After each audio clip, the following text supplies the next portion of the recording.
Goa is not only about beaches part 1. Goa എന്ന് കേൾക്കുമ്പോൾ ആദ്യം ഓടിയെത്തുന്ന കുറേ ബീച്ചസും പബ്ബും കാര്യങ്ങളൊക്കെ ആയിരിക്കും. എന്നാൽ ഗോവയിൽ ഇങ്ങനെയും കുറേ കാഴ്ചകളുണ്ട്. അപ്പോൾ ഗായ്സ്, നമ്മൾ ഈ നിൽക്കുന്നത് ഗോവയിലെ ഏറ്റവും പുരാതന ക്ഷേത്രങ്ങളിലൊന്നായ താമടി സുർല മഹാദേവ ക്ഷേത്രത്തിലാണ്. നമ്മൾ ചെല്ലുമ്പോൾ കാണാം ഇന്നും ഒരുപാട് ആൾക്കാർ വന്നു പോയിക്കൊണ്ടിരിക്കുന്ന ഈ ക്ഷേത്രം ശൈവ വിശ്വാസികളുടെ പ്രധാന ക്ഷേത്രങ്ങളിലൊന്നായിട്ടാണ് അറിയപ്പെടുന്നത്.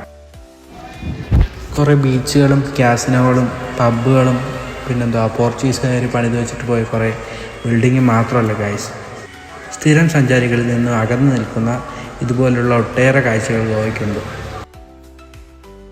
ഈ പട്ടികയിൽ ഉൾപ്പെടുത്താൻ പറ്റിയ ഒരിടം കൂടിയാണ് താമടി സുർല മഹാശിവക്ഷേത്രം.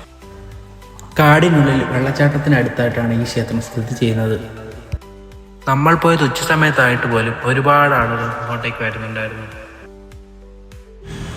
അപ്പോൾ ഗൈസ്, ഇതുപോലുള്ള ഗോവ ബിയോണ്ട് ബീച്ചസ് വീഡിയോസ് കാണുന്നതിനായി ചാനൽ സബ്സ്ക്രൈബ് ചെയ്യുക.